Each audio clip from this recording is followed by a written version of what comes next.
So here we are, party people, making the great entrance into the wild, wild east. Whoa, watch your feet there.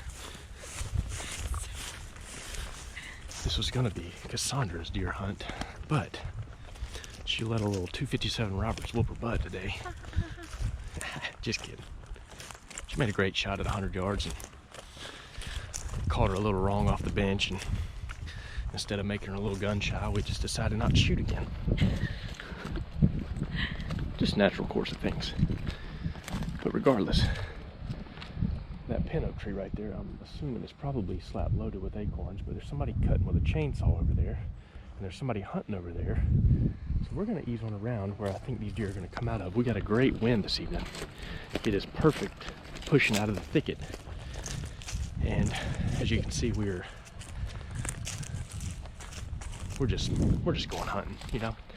I got my old 58 caliber Antonio Zoli, shooting a 500 grain lead ball, a whopping 850 feet per second. I just shot a 2-inch group at 50 yards with it. It's about 4 inches high at 50 yards, so if I get one inside of 50, I'm gonna aim at the lower part of the brisket, and then I'm gonna smoke her, or him, or whatever comes out. We're making meat this evening. It's late already. We're looking at 4:45 already, and I'm sure there's probably deer watching us walk into the field right now, but it is what it is. The landowner's watching us as well, but that's okay. We're gonna get it done. You got anything to say? I'm good. I'm excited. I'm stoked. Stoked? Yes. Yeah, I hope I get to clean a deer tonight, and yeah, I'm excited. Whew. Yay, go team. Let's get to it. Go team. All right, bye.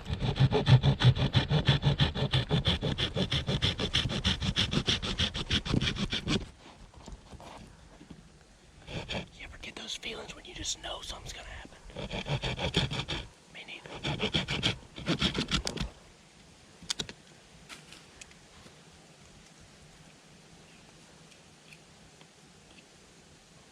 All I know is that there are deer that live here. They live here.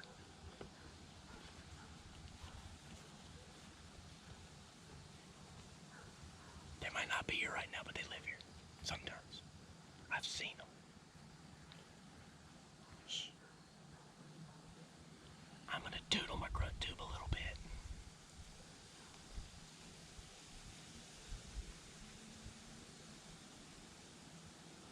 There's acorns in here, all jokes aside. This looks like a pretty good sign in here. Pin oaks, acorns when I rake the leaves back. Looks like some bunch marks and stuff. Good thicket over here behind us, about 30 acres. Fence line that they like to travel. And we're watching into it. I got several decent opportunities to shoot maybe, I don't know, 60, 50 yards max. The problem is I'm gonna run out of light with this iron sight on this muzzleloader. But we're gonna get settled here in a second. How's that shoulder? It's very sore, but I'll survive. You know, go shooting again tomorrow.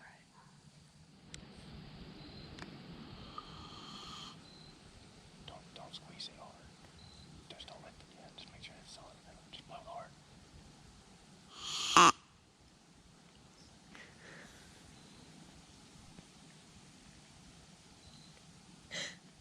That's not how it's done. That's not right. What was it, Terry? You said, gently put my lips on it. Don't squeeze it and blow hard.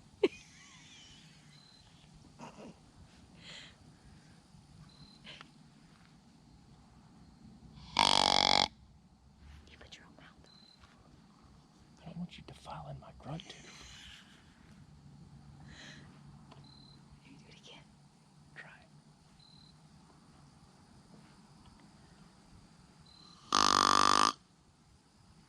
Better. I see a squirrel. I think if we see a deer, seriously, it's gonna come from right over by that pin. Oh, I hear something. Be still. Be still.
this video is gonna come out because it's dark. But I just shot at a big body deer. Didn't like having any horns, but I felt good about it. I just don't know. I didn't hear the deer crash.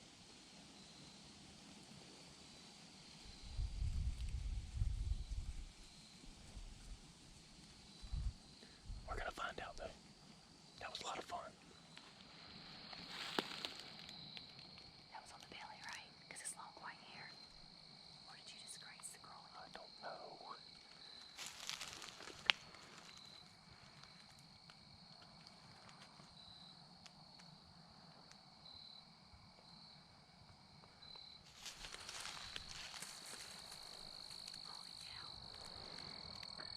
That's not good. There's hair right there. Yeah, I'm looking at that.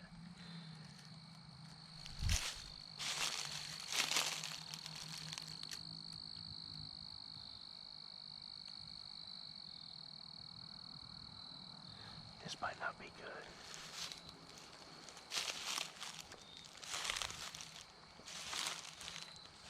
I got blood right here.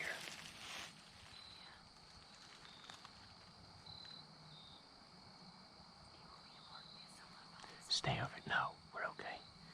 You can mark it, yeah. That's fine.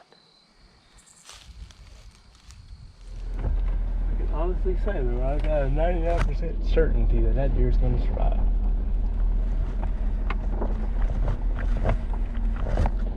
Well, you've been wrong before. I said I know a guy with a good dog.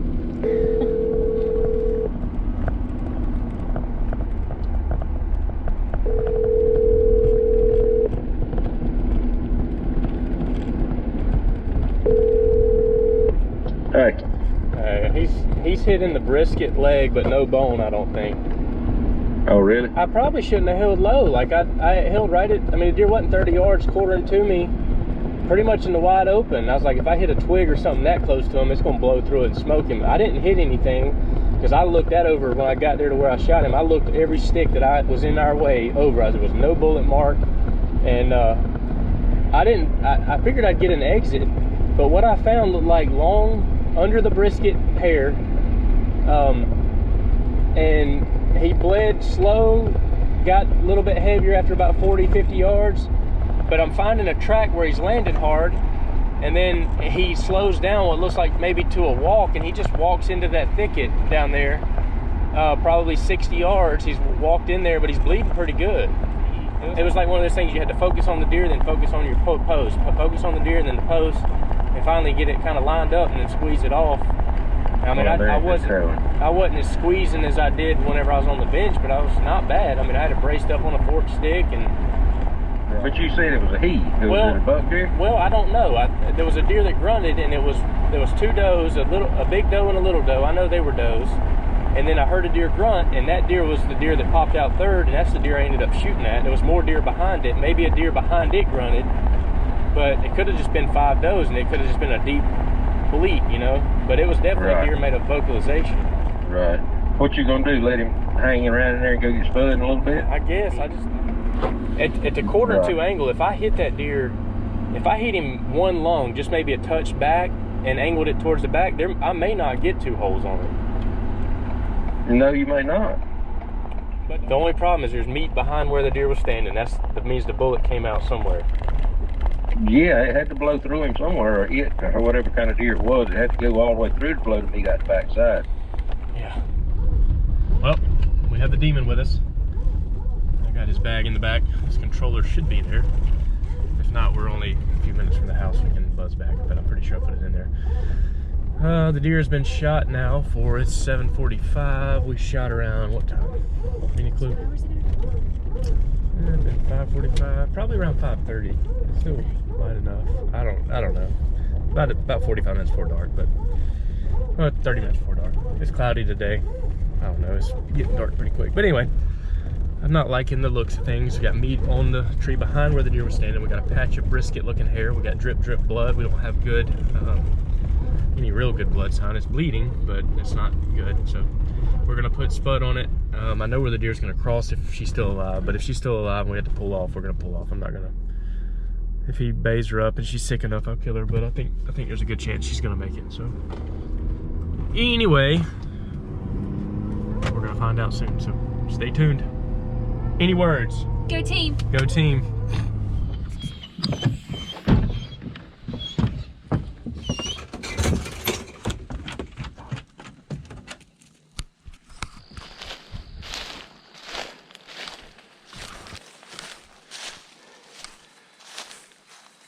So we're right here at Last Blood. I don't know which way Spud went. We're gonna find out. Spud.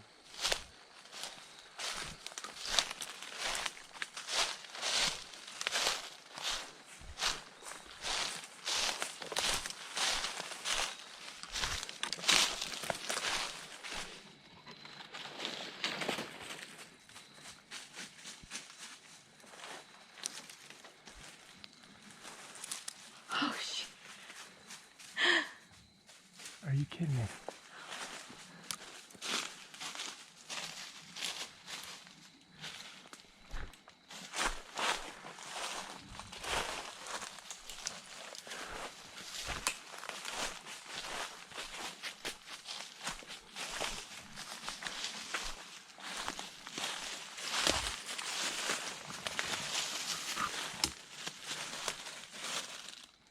You've got to be kidding me. He did find her.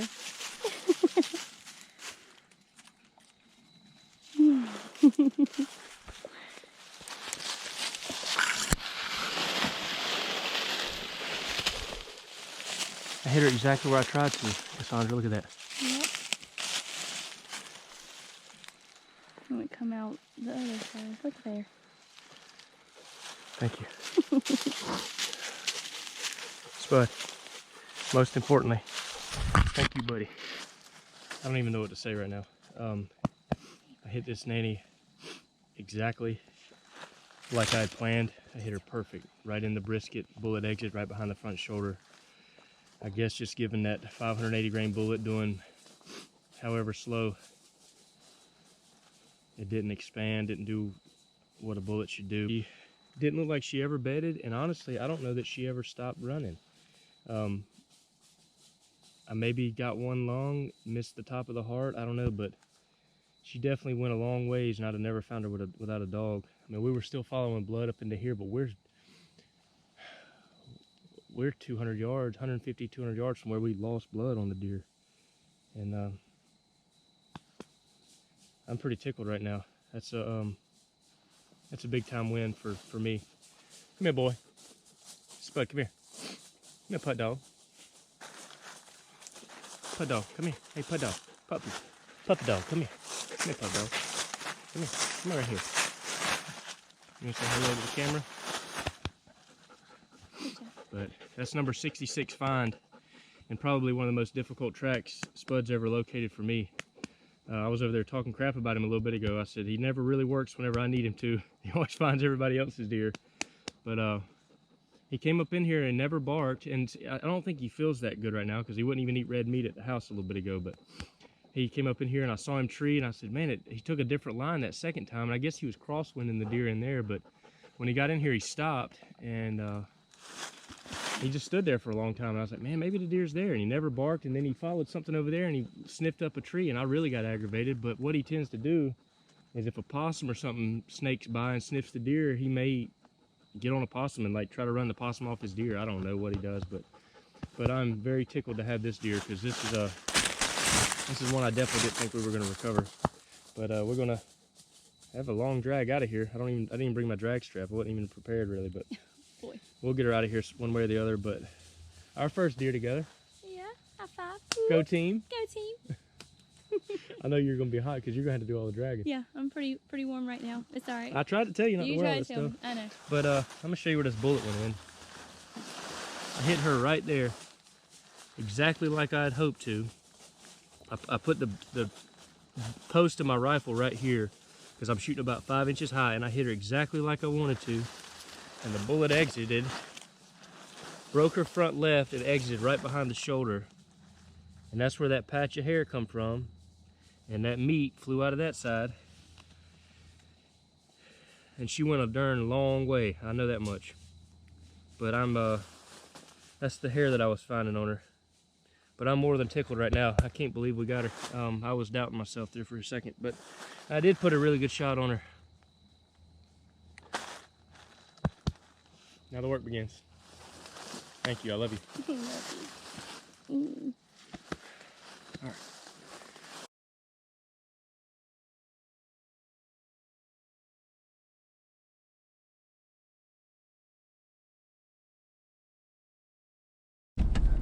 I don't know. Ugh. What you think about LaCroix water? That's disgusting. You ain't a fan? No, I mean, it's like, What's it taste like? it smells like oranges. It tastes like, I don't know, let me try it again. Maybe it was just the first sip. No, it's still bad. Ugh. It tastes like bubbles. Bubbles? Probably bubble bath. Yeah, it tastes like Mr. Bubble. Oh, man. Ugh. LaCroix, you lost a fan. Well, big doe in the freezer, in the refrigerator. This weekend we'll cut her up. And what a day. Found a nice buck this morning and shot a doe this evening. She went about 250 yards, and after autopsy report, the bullet went a ½ inch under the heart, actually bruised the heart on the deer, and did not cut it. Didn't hit any huge vessels, just kind of passed right underneath the heart. It's hard to GoPro and turn on the road at the same time. Whoa, you about took out the mailbox. I was watching. That hit you on the foot? I'm so tired. We've had quite a day. We drove 4 hours to track one deer, drove 45 minutes to drop Miss Maggie off, and we drove to my dad's house, shot the guns, dropped my dad off, went hunting, drove home, picked the dog up, went back, found the deer, drove back to my dad's house, cleaned the deer, and now we're driving back. So we've probably driven, what, 6 hours in a car today? 5.5? And don't forget that we actually cooked dinner too. And we cooked dinner, cooked a backstrap, some wonderful noodles and cheese. Oh, that Annie's macaroni and cheese was It hits better than yeah. hits better than LaCroix, doesn't it? Yeah, and Kraft. I don't know about Kraft. Kraft's got that creamy cheese. Annie's has got some kind of powder that just doesn't just dissipate real well. Anyway, Moving on. most excellent day. I just didn't want to pull out in front of them. Oh, okay. I probably should get off this thing before I pull out the street. But anyway. Anyway, we're on the road now. So. Well, we'll let KaSaundra just hold the camera. Oh, with my bum arm. Take this now. So how's that 257 treating that right shoulder? It's tender, but I can, look at there. Oh, I can raise it up. But anyway, autopsy report, bullet went under the heart, busted the opposite shoulder. What are you doing with that camera? You turning it awful weird. I don't know how to Trying to hold avoid the this frame. Busted the opposite shoulder, came out behind the shoulder. I don't know how it did what it did, but it blew the main part of the leg in half. And she still went probably 220 yards. I gotta figure it up on the GPS, but 200 plus yards. And I think she stopped a couple times, but she should have been pouring blood. Anyway, she was underneath her skin that we seen. yeah, it was a bunch of blood under the hide and in the chest cavity, but I think that bullet's going so slow and doesn't blow apart, and it's just a 500 grain lead chunk that punches a hole in them. I don't think it does a whole lot of damage, so I probably need to, which I took a decent shot. I'm not going to make excuses for the shot. I hit her exactly where I wanted to and she died, but I probably should punch him straight through the lungs next time, broadside, if I can get a better shot. Anyway, pretty awesome day. I'm very tickled to have KaSaundra with me. First hunt together, well, second hunt together, first hunt where we actually saw a deer and were able to take a shot, so. Right. Go team, woo! Go team. I don't know, Spuds was part of the team today, but anyway. We're gonna shut this thing off. Hopefully it's a cool video, I don't know. We started videoing, goofing around on the way to the woods, and it turned out to be okay. But, hope you enjoy it. Y'all have a wonderful evening or morning, whatever you watch it. I don't care. Go LaCroix.